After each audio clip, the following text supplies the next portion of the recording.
नमस्कार, news one India देख रहे हैं आप। आपके साथ मैं हूं मीनाक्षी रजत। बुलेटिन की शुरुआत करेंगे इस वक्त की बड़ी खबर के साथ। अमित शाह का लखनऊ दौरा। आज झारखंड के पूर्व सीएम रघुवर दास भी रहेंगे मौजूद।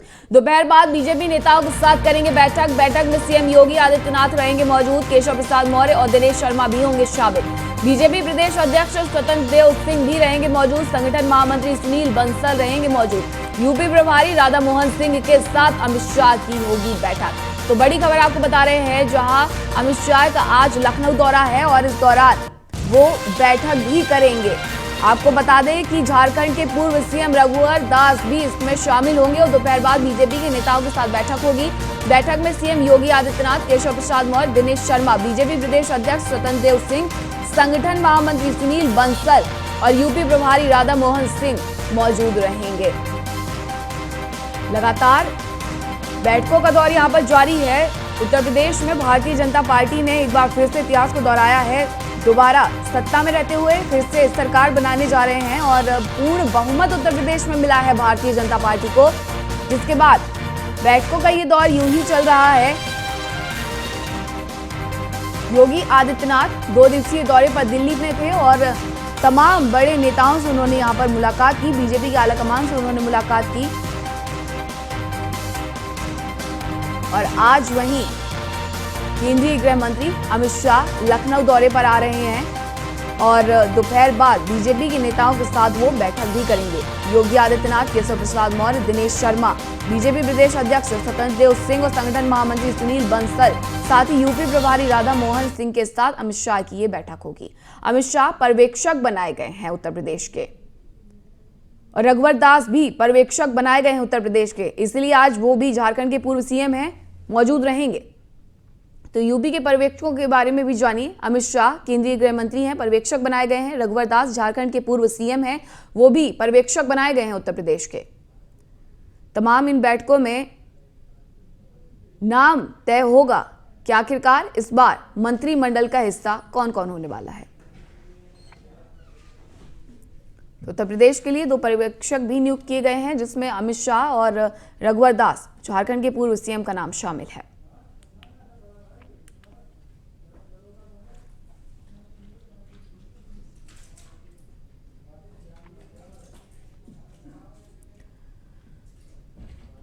वहीं भारतीय जनता पार्टी ने एमएलसी प्रत्याशियों के नाम डिसाइड कर लिए हैं। सपा से बीजेपी में आए ज्यादातर एमएलसी को टिकट मिलेगा। 2 चरणों में होगा चुनाव।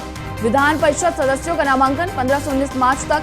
पहले चरण में 30 सीटों का नामांकन। 23 मार्च को नामांकन पत्रों की जांच। 25 मार्च तक वापस लिए जा सकेंगे नाम। वहीं दूसरे चरण की 6 सीटों के लिए 22 मार्च तक नामांकन। 25 मार्च तक नाम वापस लिए जा सकेंगे। 9 अप्रैल को सुबह 8 बजे से शाम 4 बजे तक होगा मतदान।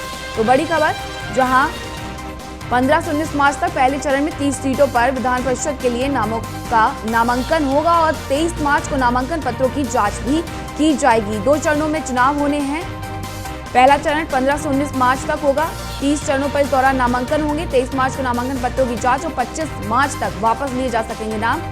दूसरे चरण की जो 6 सीटें हैं उनके लिए नामांकन 22 मार्च को होगा। 25 मार्च तक नाम वापस लिए जा सकेंगे और वहीं 9 अप्रैल को सुबह 8 बजे से शाम 4 बजे तक मतदान होगा।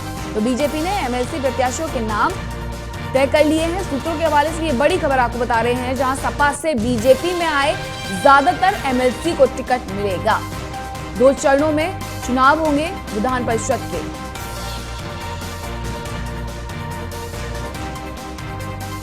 पहला चरण 15 से 19 मार्च तक और पहले चरण में 30 सीटों पर नामांकन।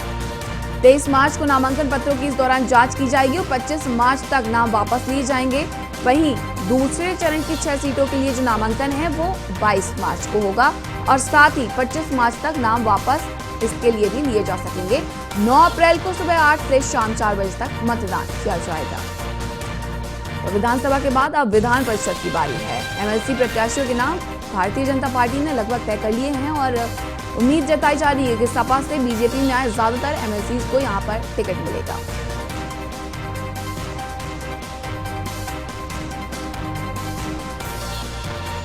सीटों पर ये चुनाव होने हैं। 2 चरणों में ये चुनाव होंगे।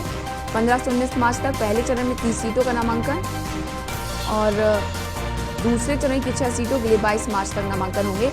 चुनाव एक ही चरण में होंगे। 9 अप्रैल को सुबह 8 से शाम 4 बजे तक लेकिन नामांकन 2 चरणों में होंगे। और अधिक जानकारी के साथ मेरे सहयोगी अश्विनी द्विवेदी जुड़ चुके हैं। अश्विनी, 2 चरणों में नामांकन होने वाले हैं, चुनाव एक ही चरण में होगा। बताया ये भी जा रहा है कि ज्यादातर जो नाम हैं वो तय कर लिए गए हैं। कौन कौन से ऐसे बड़े नाम होंगे जिन्हें टिकट दिया जाएगा एमएलसी में? जो 11 मंत्री इस बार उत्तर प्रदेश सरकार के हारे हैं, क्या उन्हें भी टिकट मिलेगा? बिल्कुल, भारतीय जनता पार्टी अब चुनावी बोर्ड पे फिर से एक बार आ चुकी है, क्योंकि अब बारी है 36 विधान परिषद सीटों की चुनाव की। निश्चित तौर पर इसकी पहले अधिघोषणा होनी थी, लेकिन किन्हीं कारणवश इसको चुनाव आयोग ने आगे बढ़ा दिया था और अब 15 मार्च यानी कि आज के दिन पहले फेज के जो 30 सीटों के लिए चुनाव होना, जो नामांकन होना है उसका कार्यक्रम शुरू होगा और ये 19 तारीख तक चलेगा। दूसरे फेज का जो 6 सीटों के लिए नामांकन होना है वो 22 तारीख से शुरू होगा।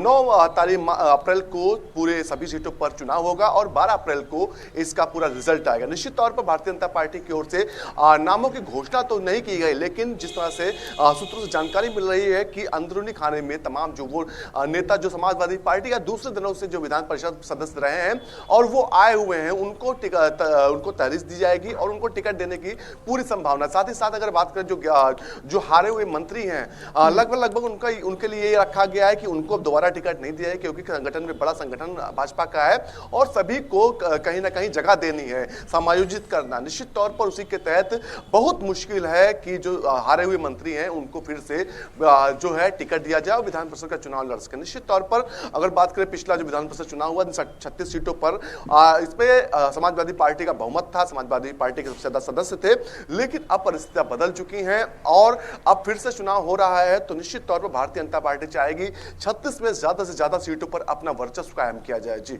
बिल्कुल अश्विनी, देखिए अगर बड़े चेहरों की बात करते हैं, जैसा कि आपने बताया कि जो हारे हुए मंत्री हैं शायद उन्हें टिकट ना दिया जाए, लेकिन एक नाम जो सबसे ज्यादा चर्चा में बना हुआ है केशव प्रसाद मौर्य का। उम्मीद जताई जा रही है कि वो भले ही विधानसभा का चुनाव हार गए हैं, लेकिन एमएलसी में उन्हें फिर से उतारा जाएगा चुनावी मैदान में। बिल्कुल, संभावनाएं हर चीज की होती हैं। भारतीय जनता पार्टी में संभावना का दौर अंतिम क्षण तक खत्म नहीं होता है, क्योंकि तमाम बार देखा गया, चाहे वो जब जो मंत्रिपरिषद का जो विस्तार होना था उस दौरान भी देखा जा रहा था किस तरह से संभावनाएं लगाई जा रही थी, लेकिन हर बार संभावनाओं को कयास को पर भारतीय जनता पार्टी पानी फेर रही थी। निश्चित तौर पर कयास फिर से लगाए जा रहे हैं। हालांकि ऐसी फिर संभावना है कि जो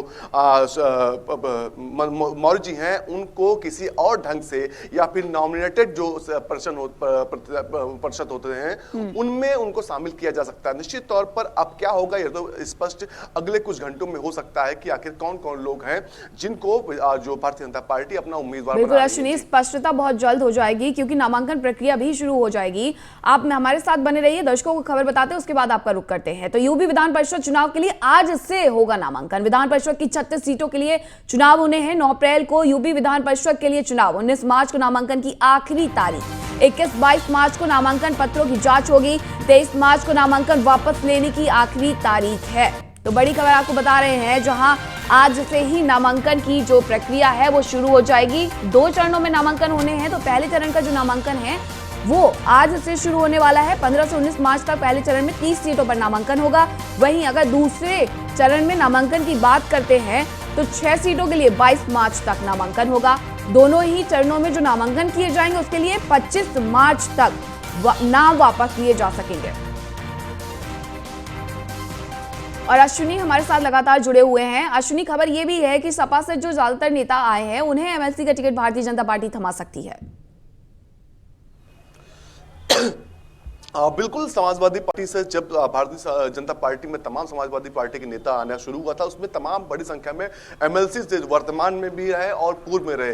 कहीं ना कहीं कुछ शर्तों पर ही जब दलों की अदला बदली होती है, कुछ शर्तें होती हैं जब व्यक्ति नए दल में आता है, वहां रखता है और उनके कद को देखते हुए उनकी सहमति बनाई जाती है। निश्चित तौर पर तमाम ऐसे बड़े नेता हैं जिनको उम्मीदवार भाजपा बना सकती है। साथ ही साथ जो समन्वय है भारतीय जनता पार्टी अपने जो कोर कार्यकर्ता है उनके साथ बनाए रखना चाहती है, तो ज्यादा से ज्यादा अपने कार्यकर्ताओं को भी टिकट देना चाहेगी, क्योंकि उनकी भी जो लंबे अरसे से काम कर रहे हैं भारतीय जनता पार्टी के लिए, तो कम ही समय होता है जब टिकट इस तरह के मौके आते हैं, जब कार्यकर्ता अपनी मांग रखते हैं। निश्चित तौर पर उन लोगों का भी ध्यान भारतीय जनता पार्टी रखेगी जो दूसरे दलों से आए। साथ ही साथ जो कोर है लोग भारतीय कार्यकर्ता, उन पर भी ध्यान दिया जाएगा। जी, भारतीय जनता पार्टी ने विधानसभा चुनावों में बड़ी जीत हासिल की है, कितना फर्क पड़ेगा एमएलसी के इन चुनावों में इस पर?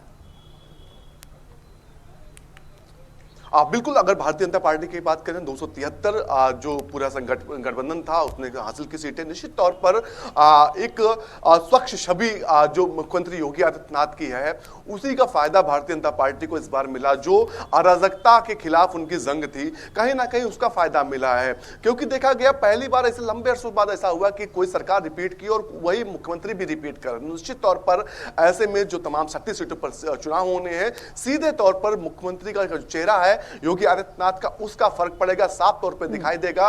और जहां तक बात है मुख्यमंत्री खुद इसके लिए पूरा सजा कर तैयार है कि हर हालत में उत्तर प्रदेश में जो 36 सीटें हैं ज्यादा से ज्यादा सीटों पर जीत हासिल की जाए। जी, उत्तर प्रदेश के लिए जो पर्यवेक्षक बनाए गए हैं केंद्रीय गृह मंत्री अमित शाह और झारखंड के पूर्व मुख्यमंत्री रघुवर दास, आज वो भी उत्तर प्रदेश के लखनऊ में पहुंचने वाले हैं। तो ऐसे में जो मीटिंग होगी तो क्या इस पर भी पूरा मंथन होगा? आज नामांकन भी शुरू होने वाला है, तो नामांकन कितने बजे से शुरू हो जाएगा?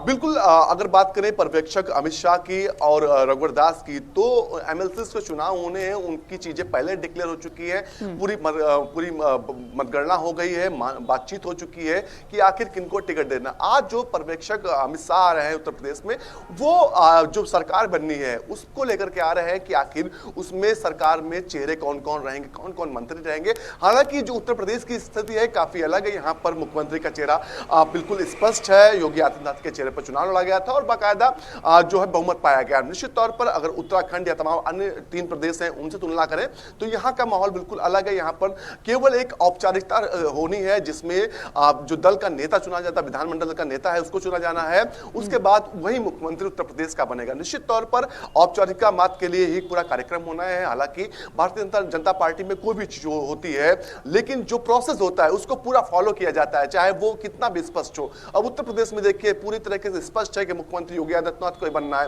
लेकिन सबके बावजूद भी बाकायदा जो पर्यवेक्षक नियुक्त किए गए पर्यवेक्षक आएंगे, जहां के जो विधायक होंगे उनसे मुलाकात करेंगे, बैठक करेंगे और उनका फीडबैक लेंगे। हालांकि जो उत्तर प्रदेश में पूरा जनमत मिला है वो एक चेहरे पर मिला है, तो ऐसे में बिल्कुल भी संभावना नहीं किसी और को मुख्यमंत्री बनाने की। मुख्यमंत्री योगी आदित्यनाथ को ही बनाया जाना है, सिर्फ औपचारिकता के लिए आज जो है बैठके और मुलाकात का दौर होगा। जी अश्विनी, आप हमारे साथ जुड़े रहिए। लखीमपुर खीरी से बड़ी खबर आपको बता दें, जहां हिंसा मामले में आरोपी आशीष मिश्रा पर सुनवाई। आशीष की जमानत को चुनौती देने वाली याचिका पर सुनवाई। जमानत के खिलाफ सुप्रीम कोर्ट में दाखिल की गई है याचिका। तो ये बड़ी खबर है। लखीमपुर खीरी हिंसा मामले में आरोपी आशीष मिश्रा को जहां बरी कर दिया गया था, वहीं आशीष की जमानत को चुनौती देने वाली याचिका पर आज सुनवाई होनी है। सुप्रीम कोर्ट में दाखिल की गई है याचिका और लखीमपुर खीरी हिंसा मामले में एसआईटी ने आशीष मिश्रा को मुख्य आरोपी बनाया था। हालांकि उन्हें बरी कर दिया गया और अब सुप्रीम कोर्ट में याचिका दाखिल की गई है। आशीष की जमानत को चुनौती देने वाली याचिका पर सुनवाई भी आज ही होगी। खबर लखनऊ से, जहां यूपी में the Kashmir files film tax free हो गई है। यूपी सरकार के निर्देश के बाद टैक्स फ्री हुई है। कार्यवाहक मुख्यमंत्री योगी आदित्यनाथ ने दिशा निर्देश दिए हैं। तो ये बड़ी खबर है, जहां लगातार कश्मीर फाइल्स को टैक्स फ्री करने की मांग की जा रही थी, वहीं यूपी सरकार के निर्देश के बाद फिल्म को टैक्स फ्री कर दिया गया है। इतिहास में पहली बार ऐसा हो रहा है कि किसी फिल्म की रेटिंग 10 में से 10 है और यही वजह है कि लगातार लोग मांग कर रहे थे कि इस फिल्म को टैक्स फ्री किया जाए और यूपी में द कश्मीर फाइल्स को टैक्स फ्री कर दिया गया है। यूपी सरकार के निर्देश के बाद टैक्स फ्री की गई है।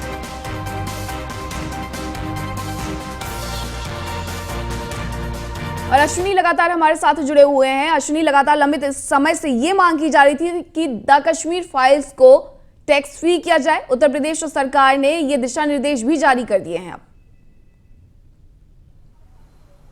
अब बिल्कुल, मुख्यमंत्री योगी आदित्यनाथ इससे पहले भी तमाम पिक्चर मूवीज थी जिनको टैक्स फ्री कर सके उत्तर प्रदेश सरकार ने किया, लेकिन द कश्मीर फाइल्स को लेकर के काफी मांग उठ रही थी। कल ही जो है राजनाथ सिंह है, उनके छोटे बेटे हैं नीरज सिंह, उन्होंने मुख्यमंत्री से मुलाकात की थी और आग्रह किया था द कश्मीर फाइल्स को उत्तर प्रदेश के अंदर टैक्स फ्री किया, जिसके बाद कहीं ना कहीं मुख्यमंत्री ने इसका संज्ञान लिया और इस मूवी को टैक्स फ्री किया। जी, टैक्स फ्री कर दिया गया है। कितनी स्क्रीन्स लगाई गई हैं मूवी को दिखाने के लिए, क्योंकि मूवी के जिस तरीके से लोकप्रियता बढ़ती जा रही है, 600 स्क्रीन से 2000 स्क्रीन पर अब मूवी को दिखाया जा रहा है। लखनऊ में किस तरीके का क्रेज देखने को मिल रहा है पिक्चर को लेकर के? बिल्कुल लखनऊ की बात करें तो लखनऊ का कोई भी ऐसा सिनेमा हॉल नहीं, कोई भी ऐसा थिएटर नहीं जहां पर इस पिक्चर को दिखाया जा रहा हो, क्योंकि कहीं ना कहीं हर कोई व्यक्ति जो है कश्मीर का दर्द जानना चाहता कि आखिर कश्मीर में 1990 के दशक में क्या हुआ था, क्या ऐसा हुआ था कि वहां के लोगों को प्रताड़ित गया था।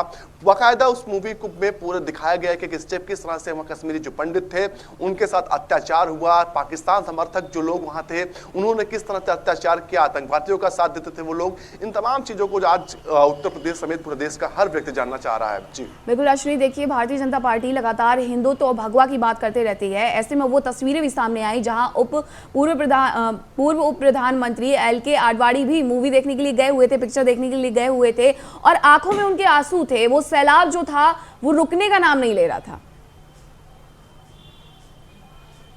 अब बिल्कुल अगर बात करें 1990 के दशक में जब कश्मीरी पंडितों पर अत्याचार हुआ था, कोई भी उनकी कहानी सुनेगा तो निश्चित तौर पर उसको आंसू जरूर आएंगे, क्योंकि बाकायदा स्क्रीन पर जब कोई व्यक्ति देखेगा किस तरह से अत्याचार हुआ था। क्योंकि उस दौरान कश्मीर में जाना आम आदमी के लिए, जो कश्मीर के बाहर के लोग थे उनके लिए आसान नहीं था, वहां रुकना आसान नहीं था, लेकिन जो वहां के लोग थे, वहां के जो रहने वाले थे, उन्होंने क्या दर्द झेला था। जब इन चीजों को महसूस कोई करेगा तो निश्चित तौर पर आंसू आएंगे। और जो पूरा पिक्चर बनाई गई है, पूरा एक एक चीज दिखाई गई किस तरह से कैसे कैसे बच्चों पर अत्याचार किया गया था, कैसे बुजुर्गों पर अत्याचार किया गया, बहन बेटियों पर कैसे अत्याचार किया था। इन तमाम चीजों को जब एक पर्दे पर दिखाया जा रहा तो निश्चित तौर पर कहीं ना कहीं लोगों के अंदर आक्रोश भी है और कहीं ना कहीं उस समय की लोगों से जुड़ाव भी महसूस कर रहे हैं और यही वजह है अश्विनी की भावुक भी हो जा रहे हैं। अश्विनी, बहुत बहुत शुक्रिया आपका तमाम जानकारी के लिए।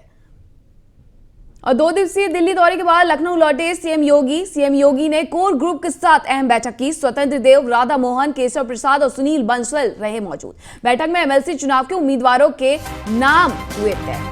तो बड़ी खबर है, जहां योगी आदित्यनाथ 2 दिवसीय दौरे के बाद दिल्ली से लौटे और दिल्ली लौटते ही उन्होंने कोर ग्रुप के साथ अहम बैठक भी की। इस बैठक में MLC चुनाव के उम्मीदवारों के तय हुए नाम स्वतंत्र देव, राधा मोहन, केशव प्रसाद और सुनील बंसल इस बैठक में मौजूद रहे। विधानसभा चुनावों के बाद अब विधान परिषद की बारी है। 36 सीटों पर चुनाव होने हैं, 2 चरणों में नामांकन होना है और 9 अप्रैल को मतदान होने हैं, जिसको लेकर के भारतीय जनता पार्टी फिर से तैयारियों में एक बार जुड़ गई है। भारतीय जनता पार्टी की पुरजोर कोशिश रहेगी कि 36 से 36 सीटों पर जीत दर्ज कर सके। उत्तर प्रदेश में भारतीय जनता पार्टी ने बड़ी जीत दर्ज की है और उसके बाद अब नजर MLC पर।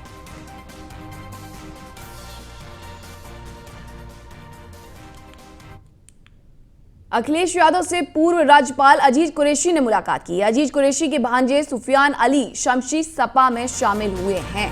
तो अखिलेश यादव से मुलाकात की है पूर्व राज्यपाल अजीज कुरैशी ने। अजीज कुरैशी के भांजे हैं सुफियान अली शमशी, जो कि सपा में शामिल हुए हैं। इसी बीच खबर यह भी है कि अब जब MLC का आज से नामांकन होने वाला है तो तमाम इन नेताओं को टिकट भी दिए जाएंगे। अजीज कुरैशी के भांजे हैं सुफियान अली शमशी, जिन्हें सपा में जो शामिल हो गए हैं। अखिलेश यादव से पूर्व राज्यपाल अजीज कुरैशी ने मुलाकात की है। अजीज कुरैशी के भांजे सुफियान अली शमशी सपा में शामिल हो गए हैं।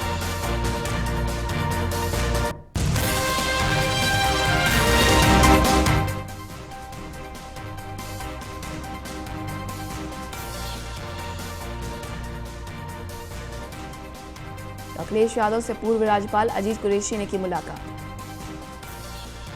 और उत्तराखंड की सियासत से जुड़ी आज की सबसे बड़ी खबर आपको बताते हैं। पुष्कर धामी और मदन कौशिक को दिल्ली बुलाया गया है। आज दोनों नेता पहुंचेंगे दिल्ली उत्तराखंड के सीएम को लेकर। आज दिल्ली में बड़ी बैठक होने वाली है। बैठक में प्रहलाद जोशी और कई शीर्ष नेता रहेंगे मौजूद। तो बड़ी खबर है, जहां उत्तराखंड की सियासत में बड़ी खबर, पुष्कर धामी और बीजेपी प्रदेश अध्यक्ष उत्तराखंड के मदन कौशिक को दिल्ली बुलाया गया है। आज दोनों नेता दिल्ली पहुंचेंगे। उत्तराखंड में सीएम को लेकर आज दिल्ली में बड़ी बैठक होनी है। बैठक में प्रहलाद जोशी और कई शीर्ष नेता मौजूद रहेंगे। आपको बता दें कि खटीमा से चुनाव लड़ रहे थे पुष्कर धामी, चुनाव वो हार गए हैं। ऐसे में अब संशय की स्थिति बनी हुई है कि आखिरकार उत्तराखंड का सरदार कौन। वहीं पर्यवेक्षक नियुक्त किए गए हैं प्रहलाद जोशी और धर्मेंद्र प्रधान।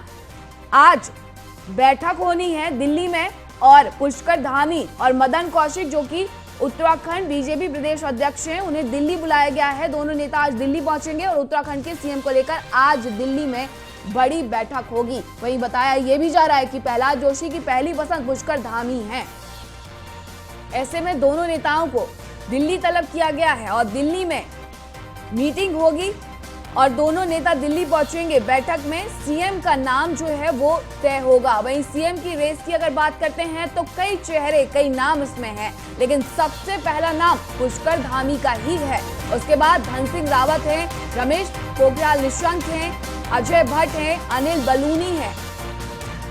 देखना अब ये होगा कि भारतीय जनता पार्टी किसके नाम पर मोहर लगाती है और किस पर भरोसा जताती है। हालांकि प्रहलाद जोशी जो कि पर्यवेक्षक नियुक्त किए गए हैं, बताया जा रहा है कि पुष्कर धामी उनकी पहली पसंद है। तो पुष्कर धामी और मदन कौशिक को दिल्ली बुलाया गया है। दोनों नेता दिल्ली पहुंचेंगे।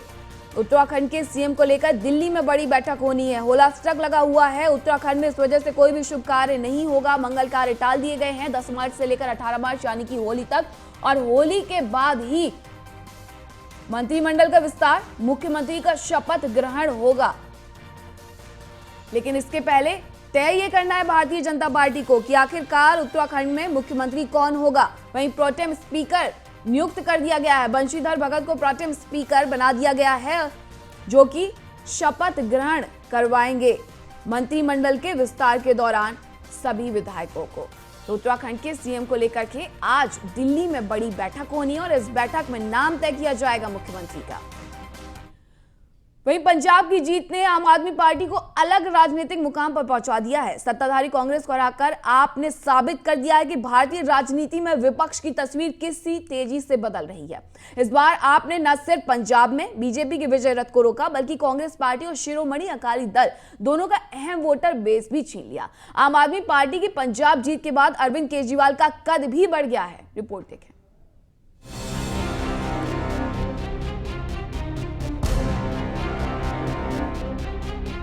पंजाब में आम आदमी पार्टी विधानसभा चुनाव जीतकर राजनीति की नई इबारत लिखने को तैयार है। दिल्ली के बाद दूसरे राज्य पंजाब में आम आदमी पार्टी ने अपना परचम लहराया। ये जीत अरविंद केजरीवाल को एक भरोसेमंद विपक्ष का चेहरा भी बनाती है। बंगाल में जीत के बाद मुख्यमंत्री ममता बनर्जी मजबूत विपक्षी नेता के रूप में सामने आई थी, लेकिन आम आदमी पार्टी की पंजाब जीत के बाद अरविंद केजरीवाल का कद उनके सामने बढ़ गया है। भले ही आम आदमी पार्टी ने 2020 दिल्ली में तीसरी बार जीत हासिल की हो, लेकिन पूर्ण राज्य का दर्जा नहीं होने के कारण दिल्ली की जीत राष्ट्रीय राजनीति में इतनी मायने नहीं रखती जितनी पंजाब की जीत मायने रखती है। पंजाब पहला ऐसा पूर्ण राज्य है जहां आम आदमी पार्टी ने इतनी बड़ी जीत हासिल की। यूनियन टेरिटरी होने के कारण दिल्ली में पुलिस, जमीन और नौकरशाही पर आपका नियंत्रण नहीं है, लेकिन पंजाब में हालात अलग होंगे।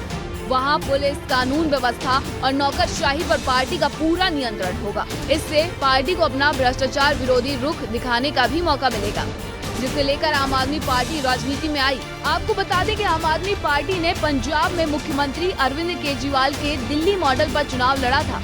इस मॉडल में शिक्षा, स्वास्थ्य सेवा, 300 यूनिट तक मुफ्त बिजली, मुफ्त पानी के कनेक्शन जैसी सुविधाएं शामिल हैं। इस चुनाव में आपने 18 साल से अधिक उम्र की महिलाओं को आर्थिक मदद देने का भी वादा किया था।